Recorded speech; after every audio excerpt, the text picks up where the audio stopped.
The reading of the will was supposed to be a simple formality, but it turned into a cold battlefield between people who once called each other family.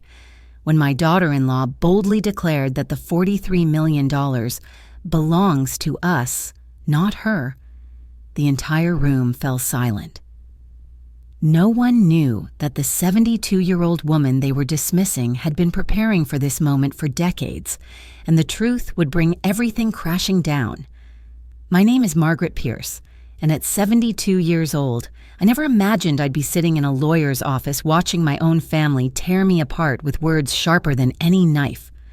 The fluorescent lights overhead cast a cold, sterile glow across the mahogany conference table, making everyone's faces look pale and harsh. It was 2:15 p.m. on a Tuesday afternoon in Nashville, and the October rain drummed against the windows like an ominous soundtrack to what was about to unfold.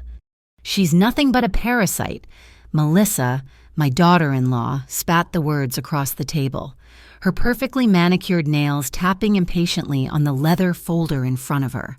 At 45, she wore designer clothes that cost more than my monthly pension, her blonde hair styled in that aggressive bob that screamed entitlement.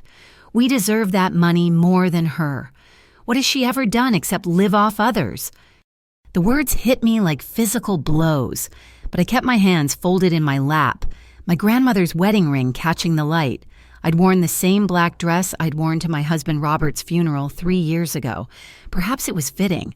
This felt like another kind of death. My son Daniel shifted uncomfortably in his chair but said nothing to defend me. My only child, the boy I'd stayed up nights with when he had fevers, the young man I'd worked double shifts to put through college, now sat there in his expensive suit avoiding my eyes.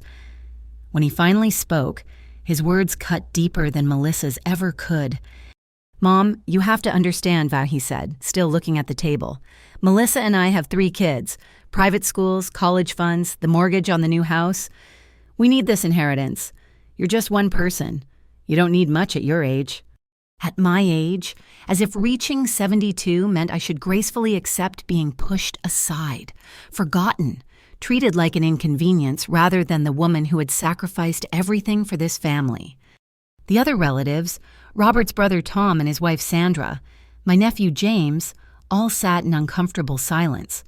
Tom cleared his throat once as if to speak, then thought better of it. Sandra examined her phone with intense concentration. James, who I'd helped raise after his parents died, suddenly found the ceiling fascinating. Not one of them would meet my eyes or speak up against the vicious words being thrown at me. "She probably already has money hidden away somewhere," Melissa continued, her voice rising with each word. "Old people always do. They pretend to be poor while sitting on fortunes. It's manipulative and selfish." I wanted to laugh at the irony. If only she knew how many nights Robert and I had gone without dinner so Daniel could have new school supplies. If only she knew about the second job I took cleaning offices when Robert's construction business went under during the recession. If only she knew about the medications I'd skipped to save money when Daniel needed braces. But I said nothing. I'd learned long ago that defending yourself to people determined to see you as the villain was pointless. Instead, I watched our family lawyer, Charles Morrison, shuffle his papers with barely concealed discomfort. He'd been Robert's friend for 40 years, had been at our wedding, had held Daniel as a baby. Now he couldn't even look at me while my family eviscerated my character. "The will reading should begin," Charles said quietly, trying to restore some dignity to the proceedings. But Melissa wasn't finished. "I wanted on record that we believe she influenced Robert in his final days. He wasn't in his right mind. No rational person would leave anything substantial to her when there are grandchildren to consider." The accusation hung in the air like poison. Robert had been sharp as a tack until his last breath, arguing politics and quoting philosophy even as the cancer ravaged his body. But truth didn't matter here. This was about greed, pure and simple. I closed my eyes for a moment, remembering Robert's hand in mine during those final weeks. "They'll come for you. Maggie," he'd whispered, "but you're stronger than they know. Remember what we built. Remember what we protected." Opening my eyes, I straightened my spine and looked directly at Melissa. She wanted me to crumble, to beg, to argue. Instead, I gave her nothing but silence and the kind of steady gaze that comes from surviving 72 years in this world. "Are we ready to proceed?" I asked Charles, my voice calm and steady. Melissa's face flushed with anger at my composure. "This isn't over," she hissed. "We'll contest everything if we have to." I nodded slowly, allowing myself the smallest of smiles. "I'm counting on it," I said quietly, words that made everyone in the room shift uneasily. They had no idea what was coming. They saw a widow, alone and vulnerable, easy prey for their greed. They didn't see the woman who had spent 25 years preparing for exactly this moment. They didn't know about the late-night meetings with Richard Hayes, the estate lawyer who'd helped Robert and me structure everything perfectly. They didn't know about the documentation, the proof, the careful legal framework we'd built to protect what we'd earned with our own hands. But they would, very soon, they would understand that underestimating Margaret Pierce was the biggest mistake they'd ever make.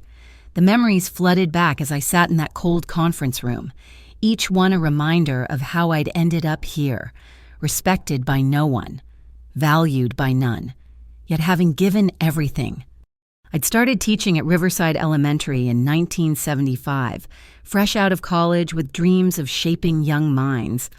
Robert was working construction then, his hands rough but gentle, his smile bright despite the long hours. We'd met at a church social, and within 6 months, we were married in a ceremony so simple that my dress cost less than what Melissa now spent on a single pair of shoes. Those early years were lean but filled with hope. Our first apartment had mice and a radiator that clanged at 3 a.m., but we'd lie awake laughing about our grand plans. Robert would build houses. I would teach. Together, we'd create something lasting. Daniel arrived on a snowy February morning in 1978, screaming and perfect. I remember Robert's tears when he held our son for the first time, promising him the world. We had no idea then how that precious baby would grow up to sit silently while his wife called his mother a parasite. The problems with Melissa began from their very first meeting. Daniel brought her home for Thanksgiving in 2001, all Polish and ambition. She took one look at our modest ranch house, at my homemade cornbread stuffing and Robert's work-worn hands, and I saw the calculation in her eyes. This wasn't the family she'd envisioned marrying into. "Daniel tells me you're still teaching at the same elementary school," she'd said over dinner, making it sound like an accusation rather than conversation. "Don't you have any ambition to do more?" More, as if shaping hundreds of young lives over decades was somehow less than whatever she deemed worthy.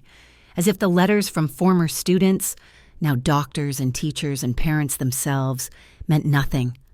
Robert had squeezed my hand under the table, a silent reminder to hold my tongue. But I'd seen how Melissa looked at our son, not with love, but like an investment she intended to maximize. The wedding was everything we weren't, ostentatious, cold, more about appearances than union. Melissa's family treated us like embarrassing relatives to be tolerated. During the reception, I overheard her mother telling friends, "Daniel's parents are simple people, but he's risen above his circumstances." Risen above us as if we were something to be ashamed of, to overcome. After the wedding, the distance grew. Sunday dinners became monthly, then quarterly, then limited to major holidays. When the grandchildren arrived, first Emma, then the twins, Michael and Sarah, we were relegated to supervised visits, as if we might contaminate them with our simplicity. "I don't want them picking up any backward ideas," Melissa had said when I offered to babysit. "Your teaching methods are outdated. The world has moved on from whatever you learned in your little country school." The cruelest cut came when Robert's construction business faced hard times during the 2008 recession.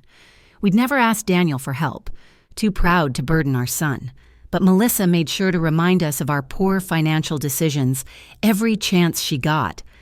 "This is why education matters," she'd said at Christmas that year, gesturing around her pristine McMansion, "making smart choices, not just working with your hands like some common laborer. Robert had built homes that sheltered families, created spaces where children grew up safe and loved, but to Melissa, he was just a common laborer, and I was just a teacher at a little country school. What she never knew, what none of them knew, was that Robert and I weren't quite the simple fools she took us for. While she sneered at our modest lifestyle, we were quietly investing. A small apartment building here, shares in a growing hotel chain there. Robert had an eye for potential that went beyond wood and nails. He saw opportunities where others saw nothing. "Let them think we're poor," he'd said one evening as we reviewed our portfolio. "The less they know, the safer it is." I'd questioned him then, wondering why we couldn't share our success with our only child. But Robert was wiser than I gave him credit for. "Watch how she treats us when she thinks we have nothing," Ma, he said. "That tells you everything about who she really is. And Daniel, our boy, has chosen his side. When I'm gone, Maggie, they'll show their true colors. Be ready." So I prepared. Every slight, every cruel word, every time they excluded us or made us feel small, I remembered, and I planned. The breaking point came at Robert's funeral. Melissa had pulled Daniel aside, not bothering to lower her voice. "Make sure your mother understands she can't expect to live off us. There are facilities for people like her." People like her.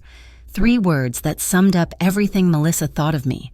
Not a mother, not a woman who'd worked her entire life, not someone who'd loved and sacrificed and built something from nothing. Just one of those people to be managed and minimized. Daniel hadn't protested. My son, my baby boy, had simply nodded and said, "I'll handle it." Handle me, like I was a problem to be solved rather than the woman who'd given him life. That night, alone in the house Robert built with his own hands, I'd made my decision. They wanted to cast me as the helpless widow, the burden to be discarded? Fine. Let them believe that. Let them reveal exactly who they were when they thought I had no power, no options, no worth beyond what they could extract from me. The teacher in me had one final lesson to deliver, and my students, my son and his wife, were about to learn that underestimating someone because they're simple was the most expensive mistake they'd ever make. The morning after Robert's funeral, I sat at our kitchen table at 5:30 a.m., watching the sun rise over the Tennessee hills. The house felt empty without his presence, but his words echoed in my mind, "Be ready." I pulled out the leather journal he'd given me 25 years ago and opened it to the first page where he'd written, "For the battles ahead." Robert had seen this coming long before I had. Maybe it was his businessman's instinct, or maybe it was just a father's painful recognition that his son had chosen material wealth over family loyalty. Either way, he'd started preparing our defense the day Daniel announced his engagement to Melissa. "We need someone outside the family," Robert had said that evening in 1999. "Someone who can't be influenced or intimidated." That's when he introduced me to Richard Hayes, an estate attorney from Memphis with a reputation for bulletproof legal work and absolute discretion.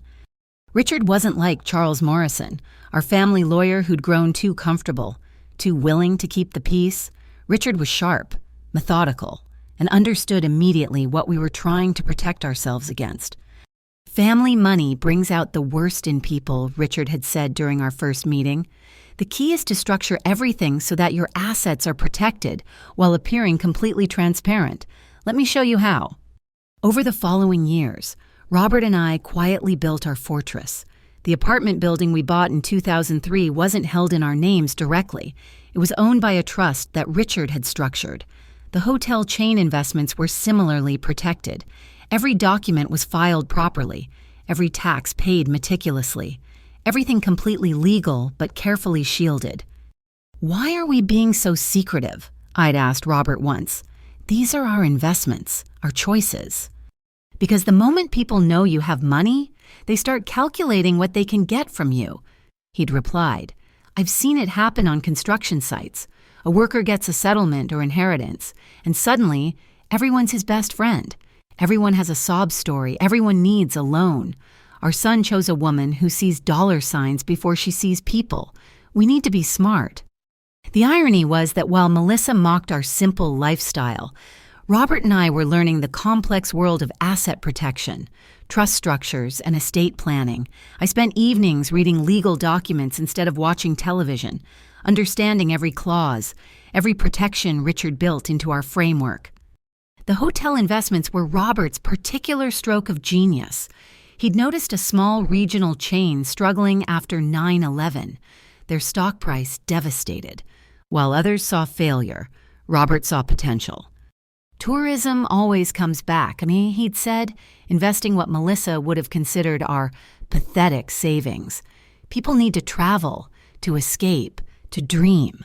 This company has good bones, good locations. Give it time." Time proved him right. That small chain was bought by a major hotel corporation in 2015. Our initial $100,000 investment money, saved from years of my teaching overtime and Robert's weekend projects, had grown to over $3 million. We reinvested, diversified, and watched it grow more. But the crown jewel was something even more unexpected. In 2010, Robert's old construction partner, Jimmy Walsh, came to us with a proposition. He was developing a boutique hotel project in Nashville, right before the city's tourism boom. He needed investors. "I know you folks don't have much," Jimmy had said, unaware of our hidden resources, "but I remember how Robert always had an eye for what would work. I'd rather have you as partners than some big corporation." We invested $500,000, nearly everything we'd accumulated at that point. Melissa would have fainted knowing we had that kind of money while she was lecturing us about our poor financial choices. But we sat through her condescending speeches, smiled at her pity, and quietly watched our investment multiply as Nashville transformed into a destination city. By the time Robert got sick, that single hotel investment was worth over $15 million. Jimmy had been true to his word. We were full partners, not just investors. The partnership was structured through another Hayes-created entity, completely separate from our personal assets. During Robert's final months, we spent countless hours with Richard, ensuring everything was protected, not out of spite, but out of wisdom. We'd watched too many families destroyed by greed, seen too many children turn into vultures at the scent of inheritance. "I want Margaret protected above all," Robert had told Richard during what would be our last meeting together. "When I'm gone, they'll come for her. Make sure she has the weapons to fight back." Richard had constructed something beautiful in its complexity. The assets weren't hidden. That would be illegal. They were simply structured in ways that required very specific conditions to access, conditions that Robert and I had carefully crafted based on decades of observation. "The beauty of this structure," Richard had explained, "is that it rewards kindness and punishes greed. Those who treat Margaret with respect and dignity will find generosity. Those who try to bulldoze her will find walls they can't break." I'd continued meeting with Richard after Robert's death, adding my own touches to our defense. The provision about verbal abuse and threats, that was mine. I'd endured enough of Melissa's venom to know it would be her downfall. "Are you sure about this clause?" Richard had asked. "It's quite specific." "I've been a teacher for 47 years, I'd told him. "I know exactly how bullies operate when they think their victim is powerless. This clause will be their test, and I guarantee they'll fail it." Now, sitting in that lawyer's office with my family circling like sharks, I felt the weight of all those years of preparation.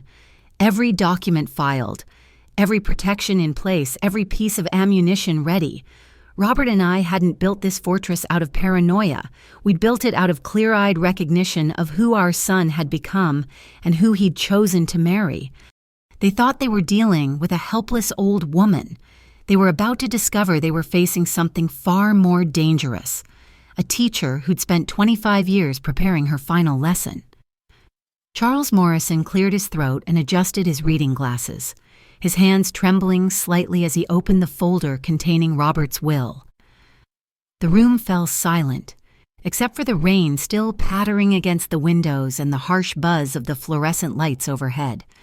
The last will and testament of Robert James Pierce, Charles began, his voice formal but uncertain. Executed on January 15th, 2022, in the presence of witnesses and duly notarized according to Tennessee state law. Melissa leaned forward, her predatory smile barely concealed. Daniel shifted closer to his wife, their shoulders touching an unconscious alliance against me. I kept my hands folded, my breathing steady, waiting. To my beloved wife, Margaret Ann Pierce, Charles read. I leave 20% of my estate, including our family home and its contents. 20%? Melissa's voice cut through the air like a blade. That's all? Charles continued, perspiration beading on his forehead. To my son, Daniel Robert Pierce, I leave 40% of my estate to be held in trust and distributed according to the conditions set forth in Schedule A. And to my daughter-in-law, Melissa Marie Pierce, I leave 40% of my estate, also to be held in trust with conditions as detailed in Schedule B. The room erupted, Melissa's face flushed with triumph while simultaneously calculating what 40% might mean. Daniel looked stunned, clearly not expecting to be placed on equal footing with his wife rather than receiving a combined share. 40%, Melissa repeated, her voice dripping with satisfaction. She turned to me with undisguised contempt. More than double what you're getting. Robert finally saw sense. He knew who really deserved his legacy. The conditions, Tom ventured hesitantly. What are the conditions? Charles fumbled with the schedules, clearly uncomfortable. The trusts are rather specific. Distribution requires certain behavioral standards to be met, verified quarterly by the trustee. Behavioral standards? Daniel frowned. What does that mean? Before Charles could answer, Melissa waved dismissively. Standard legal nonsense. Probably just requires us not to waste it all immediately. She laughed, the sound sharp and brittle.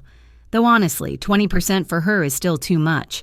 She'll probably blow it on charitable donations or some other foolish old woman nonsense. I stood slowly, my movement drawing everyone's attention. You're right, Melissa. 20% of Robert's declared estate is probably too much for a simple old woman like me. Something in my tone made the room go still. Charles looked at me with sudden alertness, as if remembering something crucial. However, I continued, my voice calm and measured, I believe there are additional documents to be reviewed, aren't there, Charles?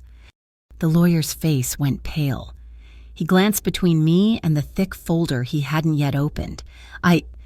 Yes, there are supplementary documents, but I was instructed to read the primary will first. By all means, I said, sitting back down. Continue with your instructions.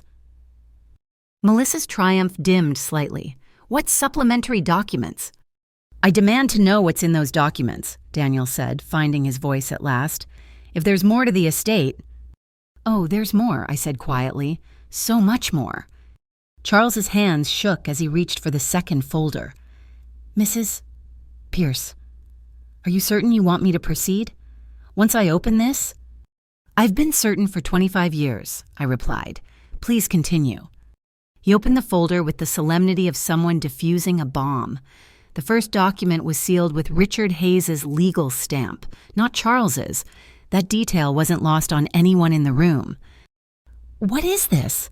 Melissa demanded. Who is Richard Hayes? Charles, you're our family lawyer. Mr. Hayes is an estate attorney from Memphis, Charles said weakly. He apparently has been working with Mr. and Mrs. Pierce on separate matters. Separate matters? Daniel stood up, his face reddening. What separate matters? Mom, what have you done? Nothing that wasn't completely legal and proper, I replied. Your father and I simply took precautions to protect what we built together. Please read the document, Charles. The lawyer lifted the paper with shaking hands. This certifies the full ownership of Nashville Hospitality Partners, LLC, consisting of a 43% stake in the Crescendo Hotel Group, valued as of October 1st, 2024, at $43 million. The silence that followed was absolute. Melissa's mouth opened and closed soundlessly, like a fish gasping for air. Daniel sank back into his chair as if his legs had given out. The sole managing member of Nashville Hospitality Partners, LLC, Charles continued, his voice barely above a whisper, is Margaret Ann Pierce. No, Melissa breathed. That's impossible. They didn't have that kind of money. They couldn't have... Couldn't we? I asked, allowing myself a small smile. Because we lived modestly? Because I taught school and Robert worked construction? Because we didn't flash wealth like peacocks preening for approval? This has to be fraud, Daniel said desperately. You tricked Dad somehow, manipulated him. Your father was the one who made the initial investment, I said, my voice hardening. Every document is legitimate, every tax paid, every legal requirement met. We built this together while you were busy being ashamed of us. Melissa shot to her feet, her designer heels clicking sharply on the floor. That money belongs to us. We have 3 children. We have expenses. You're just one old woman who doesn't need... Be very careful, Melissa, I interrupted, my teacher's voice cutting through her tirade. Your next words will determine a great deal. She laughed harshly. What? You'll disinherit us? You can't touch the 40% Robert left us. And we'll contest this LLC nonsense.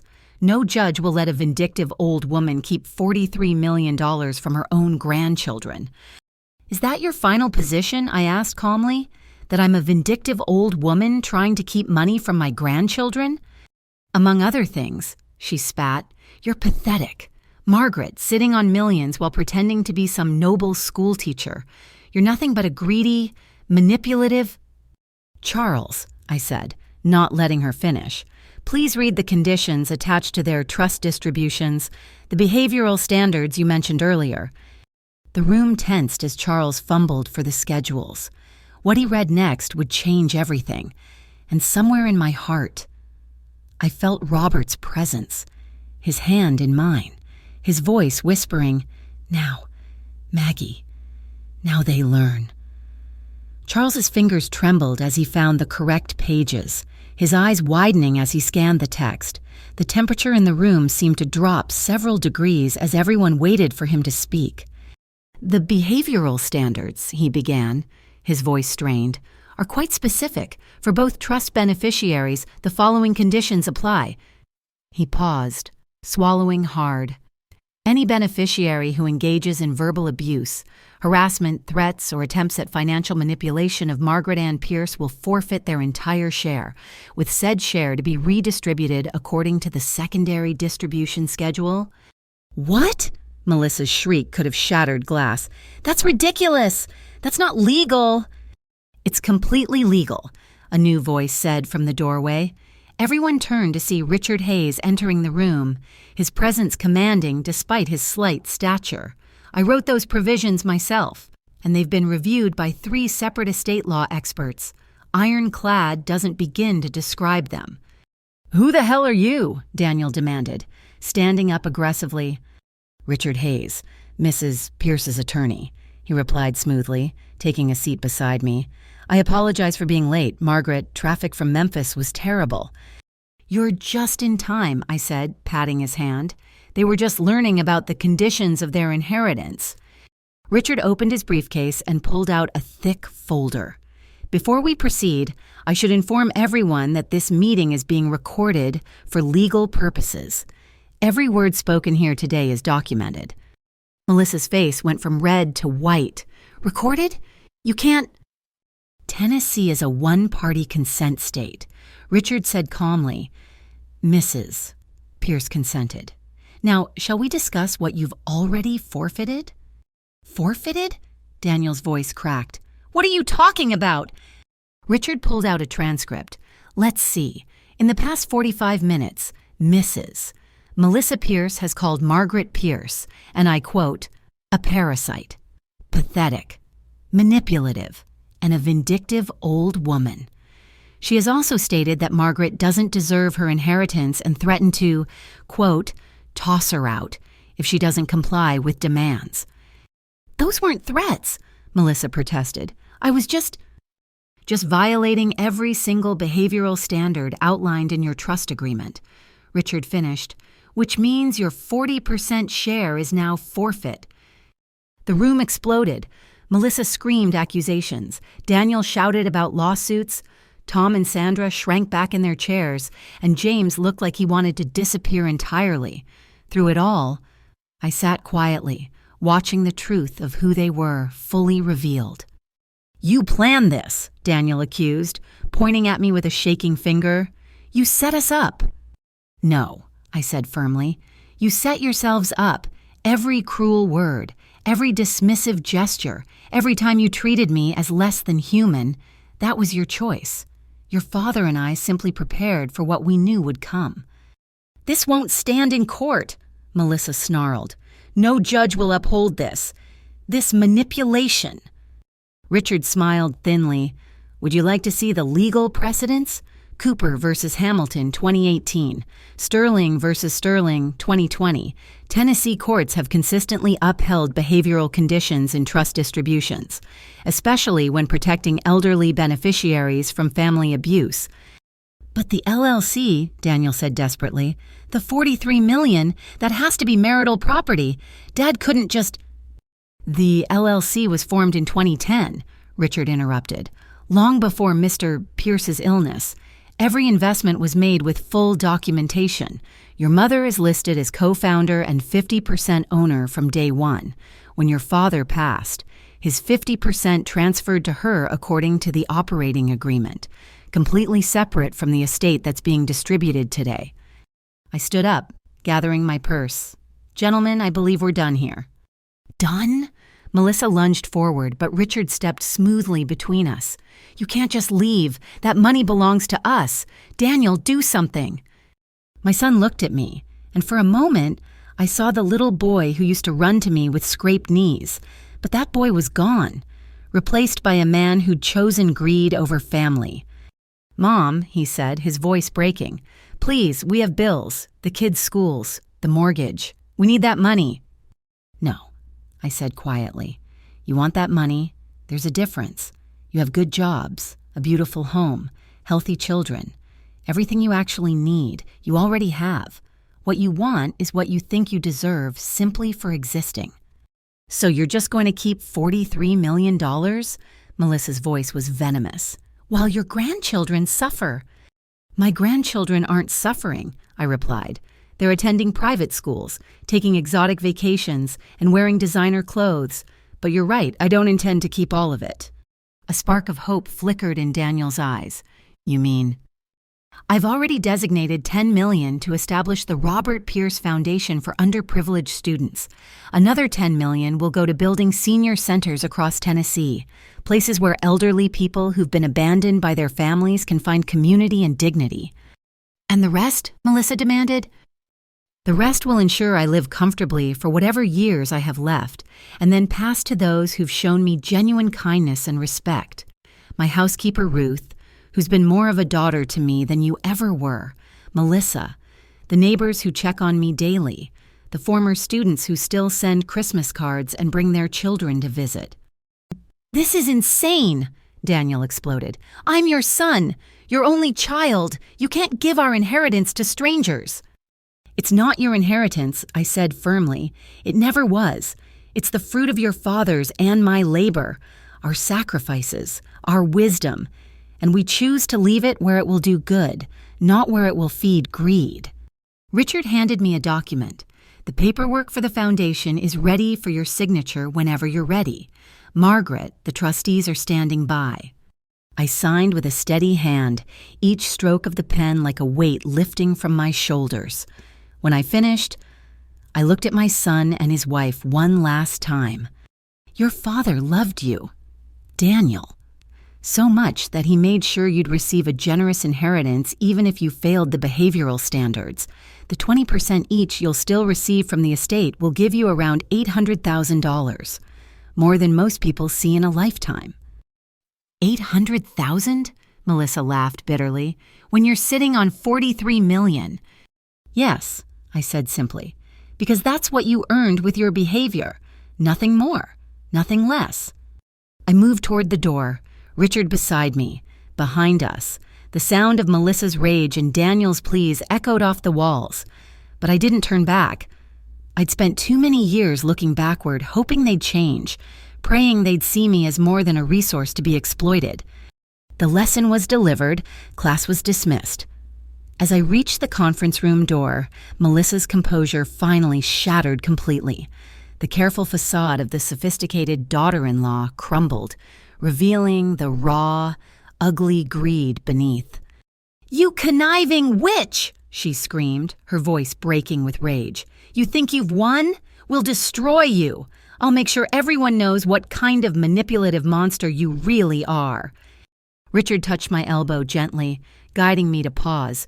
"Please continue, Mrs. Pierce," he said loudly enough for the recording to pick up. "Your threats are being documented." But Melissa was beyond reason. $43 million.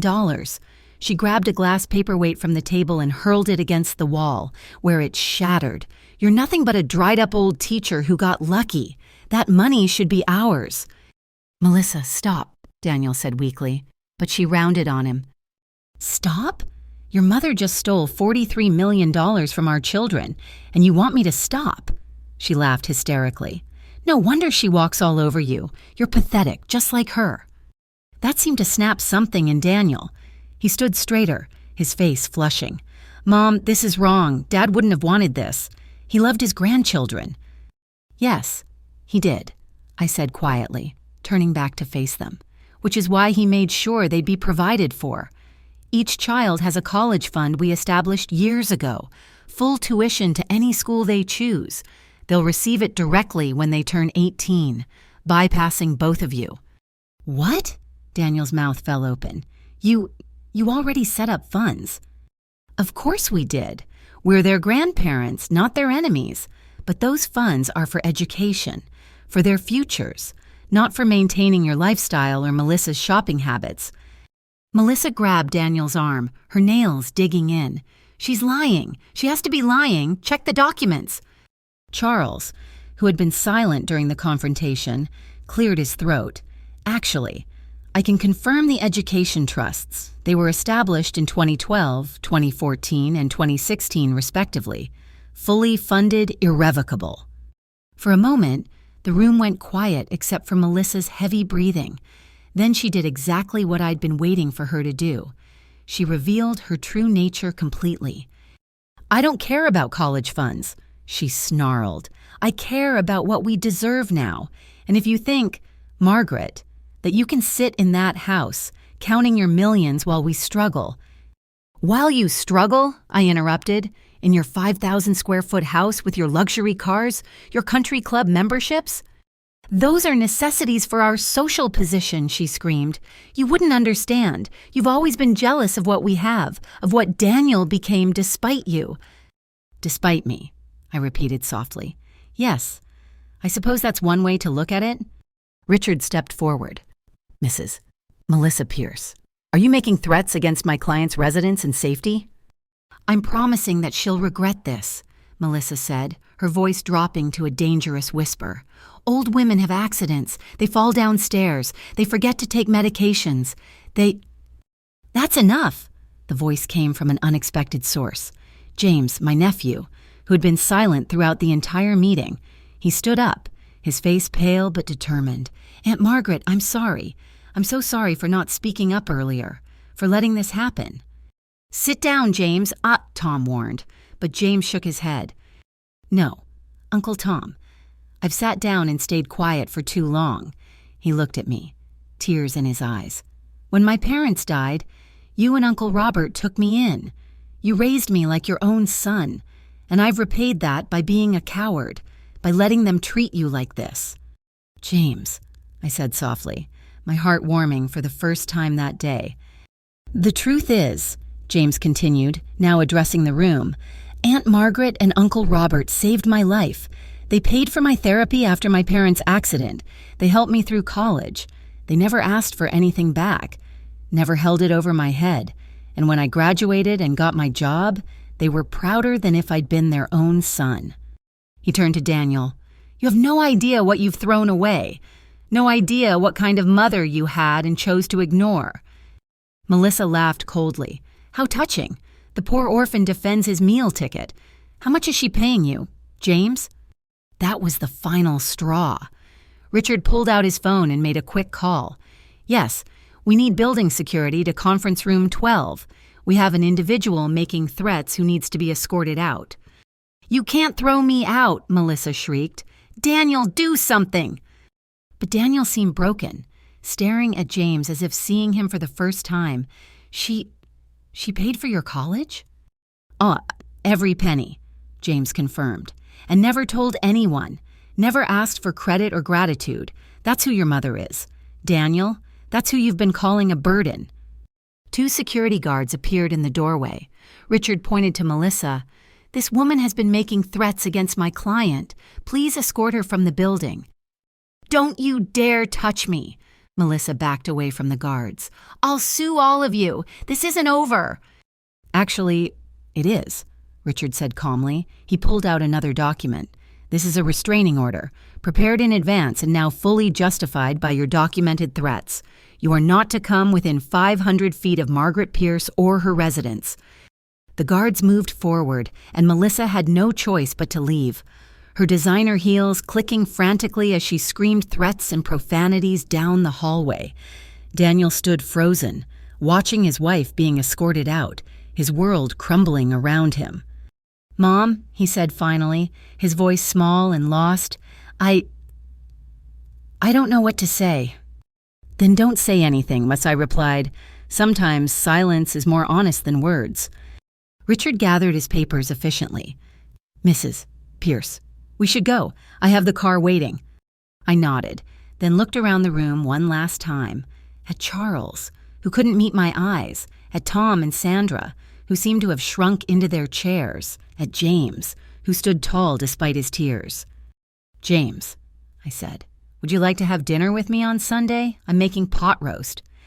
His face lit up. "I'd love that, Aunt Margaret." "Good, 5:30. Don't be late." As I walked out of that conference room, leaving behind the wreckage of greed and entitlement, I felt lighter than I had in years. The $43 million wasn't my victory. My victory was in keeping my dignity, protecting what Robert and I had built, and finally showing them all that Margaret Pierce was nobody's fool.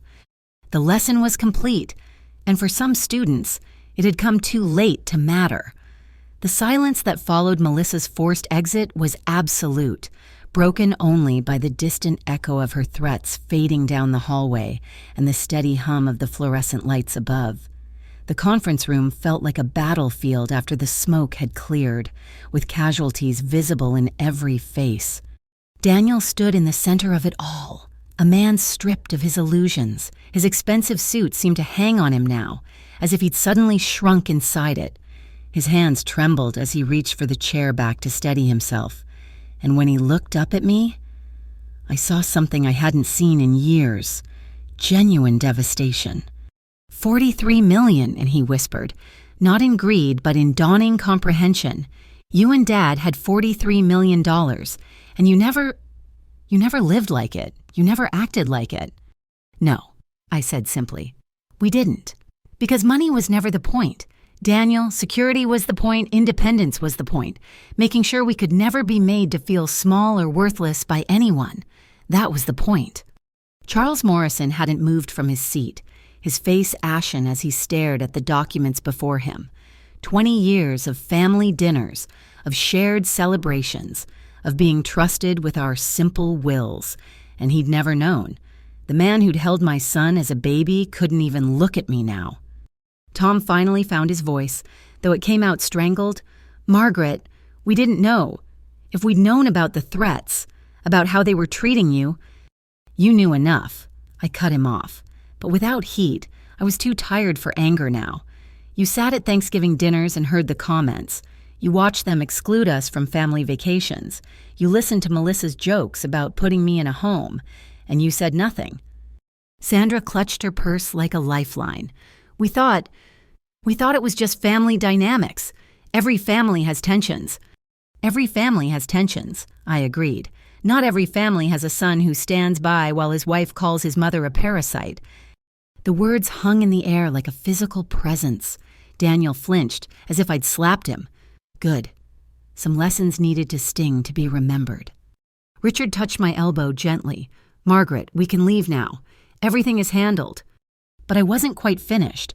There was one more thing, perhaps the most important thing, that needed to be said. "Do you know what the worst part is?" I asked the room, though my eyes were on Daniel. "It's not the money. It's not even the disrespect. It's that you all assumed I was weak. That age somehow diminished me, that being a widow meant being helpless." I straightened my spine, the same way I'd stood before thousands of students over 47 years. I am Margaret Ann Pierce. I taught children to read and write and think. I helped build a construction business from nothing. I invested wisely, planned carefully, and protected what was mine. I am 72 years old, and that makes me formidable, not feeble. James stepped forward, and I saw Robert in his stance, that same quiet strength. "Aunt Margaret, you're the strongest person I know. You always have been. Strength isn't about never being hurt," I told him. Told them all. "It's about knowing your worth when others try to diminish it. It's about preparing for battles while hoping they never come. It's about standing firm when standing is all you have left." Daniel made a sound, half sob, half moan. "Mom, please, can we talk? Just you and me? Without lawyers, without Melissa," I finished. "That's the problem. Daniel, there is no without Melissa anymore. You chose your partner. You chose your side. And choices, as I used to tell my students, have consequences." "But she's gone," he said desperately. "The security took her. The restraining order will expire. And then what? You'll convince yourself she didn't mean it, that she was just upset about the money, that I'm overreacting, and the cycle will continue." I shook my head. "No, Daniel, I've played that game for 20 years. I'm done." Richard opened his briefcase one final time. "There is one more matter. Mrs. Pierce. The letters?" "Yes," I said. "Please distribute them." He handed sealed envelopes to each person in the room. "Mrs. Pierce wrote these last week, to be delivered regardless of today's outcome." "What is this?" Tom asked, holding his envelope like it might explode. "The truth," I said, "about what Robert and I really thought, about the choices we made, about why we structured everything the way we did. Read them or don't, that's your choice. But know that everything we did with full knowledge and intent." I moved toward the door for the final time, Richard beside me, behind us. I heard the rustle of envelopes being opened, the sharp intake of breath as they began to read Robert's words and mine, our final testimony to a family that had forgotten what family meant. At the doorway, I turned back one last time. The afternoon sun had broken through the clouds, sending sharp rays through the rain-spotted windows. In that light, they all looked exposed, vulnerable, the predators suddenly recognizing they'd been the prey all along. "There's a quote I used to share with my students," I said, "from Maya Angelou. When people show you who they are, believe them. You all showed me who you are. Today, I simply showed you that I believed you." Daniel's envelope had fallen from nerveless fingers, Robert's handwriting visible on the scattered pages. His shoulders shook with silent sobs. Whether from loss or recognition, I neither knew nor cared. That boy I'd sung lullabies to was gone, had been gone for years. I was done mourning him. "Goodbye," I said, and the word was final, complete, a period at the end of a very long sentence. The hallway was quiet as Richard and I walked toward the elevator. Behind us, the conference room held its breath. 5 people sitting with the wreckage of their assumptions. Ahead of us, the October afternoon waited, clean and bright after the storm. "You did well, Margaret," Richard said softly. "Robert would be proud." "I know," I said, and for the first time in 3 years, I truly meant it. The elevator doors opened with a soft chime. We stepped inside, and as the doors closed, I caught a last glimpse of the conference room doorway. James stood there, watching us go, his hand raised in a small wave. I smiled and waved back. Not all was lost. Not every student had failed the lesson. The elevator descended, carrying me away from the past and toward whatever came next. $43 million in the bank, a house that Robert built with his own hands, and the satisfaction of a job well done. Not bad for a simple schoolteacher from Tennessee. Not bad at all. The October sun felt warm on my face as Richard and I stepped out of the Morrison building onto the busy Nashville street. The rain had washed everything clean, leaving the air crisp and fresh, smelling of wet leaves and new beginnings. Office workers hurried past, focused on their own lives, their own dramas, unaware that a 72-year-old woman had just won the battle of her lifetime. Richard's driver was waiting with the black town car, but I shook my head when he moved to open the door. "I think I'll walk for a bit," I said. "Clear my head." "Are you sure?" Richard looked concerned. "It's been an intense morning." "I've been sitting still for too long," I replied. 20 years of holding my tongue, of keeping the peace, of being small. I need to move. He smiled, understanding. "Your papers are all in order. The foundation will be operational by month's end. The senior center groundbreaking is scheduled for spring." He paused. "You've done something remarkable here, Margaret." "I've done what needed doing," I corrected. Nothing more, nothing less. After he left. I walked slowly down Commerce Street, my sensible shoes clicking on the sidewalk. I passed the elementary school where I'd volunteered after retirement, the coffee shop where Robert used to bring me flowers every Friday, the bench where we'd sat and planned our future when we were young and had nothing but hope. My phone buzzed in my purse. 3 missed calls from Daniel, 2 from numbers I didn't recognize. Probably Melissa from different phones. I turned it off. The time for conversations had passed. As I walked, I thought about Robert's final words in the hospital. Not the whispered instructions about lawyers and documents, but his last real words to me. "You were always the strong one, Maggie. I just built the houses. You built the home." I'd cried then, thinking he was delirious from the medication. Now I understood. He'd seen this coming, had prepared me for it the only way he knew how, by making sure I had every weapon I'd need when the war came to my doorstep. The Crescendo Hotel stood gleaming in the afternoon sun. Our name, Pierce, still listed on the brass founder's plaque by the entrance. $43 million, enough to live 100 lifetimes in luxury. But that had never been what we wanted. I thought of Ruth, my housekeeper, who'd find a check for $2 million when she came to work tomorrow, along with a note thanking her for being the daughter Melissa never was. I thought of the students who'd receive scholarships, the seniors who'd find dignity in the centers we'd build, the good that would grow from seeds planted in soil enriched by justice. And yes, I thought of Daniel, my boy, my failure, but also my teacher, for he'd taught me the hardest lesson of all, that love alone cannot change someone determined to remain small. The sun was setting by the time I reached my house, Robert's house, our house. The porch light was on, as always. Ruth must have come by earlier. The garden was tidy. The roses Robert had planted for our 40th anniversary still blooming despite the late season. I sat on the porch swing where we'd spent countless evenings, watching the sky paint itself in shades of amber and gold. In the distance, I could hear children playing, dogs barking, the ordinary sounds of life continuing. Tomorrow, there would be lawyers to meet, papers to sign, a foundation to launch. There would probably be more calls from Daniel, maybe legal threats from Melissa, the inevitable fallout of standing up instead of lying down. But tonight, there was just me and the quiet satisfaction of a lesson well taught. I'd started the day as a victim in their eyes, an old woman to be discarded, a burden to be managed, a problem to be solved. I'd ended it as what I'd always been, a teacher who knew that the most important lessons are often the hardest ones. "Justice doesn't need to be loud," I said to the empty porch, to Robert's memory, to the evening air. "It just needs to be thorough." The first stars were appearing in the Tennessee sky when James's car pulled into the driveway.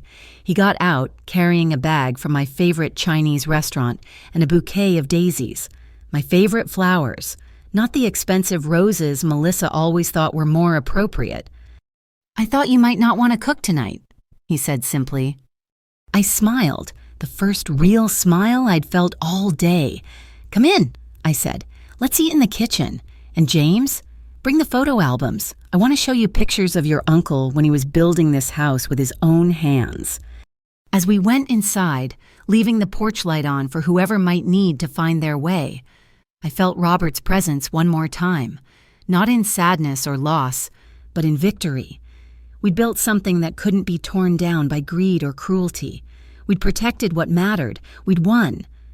The money was never the prize. The prize was this: sitting at my kitchen table with someone who valued me not for what I could give, but for who I was, sharing stories over dim sum and tea, remembering the man who'd loved me enough to ensure I'd never have to bow my head to anyone. Justice served, lesson taught, class dismissed. And Margaret Ann Pierce, 72 years old, former schoolteacher, widow, and apparently formidable opponent, was finally, truly free. Thank you so much for listening to this story. I'm curious to know where in the world you're hearing this tale of family, justice, and sweet revenge. Please share in the comments below where you're listening from. I love connecting with listeners from all corners of the globe. If this story resonated with you, don't forget to subscribe to the channel for more compelling family dramas and stories of triumph. What did you think of Margaret's calculated revenge?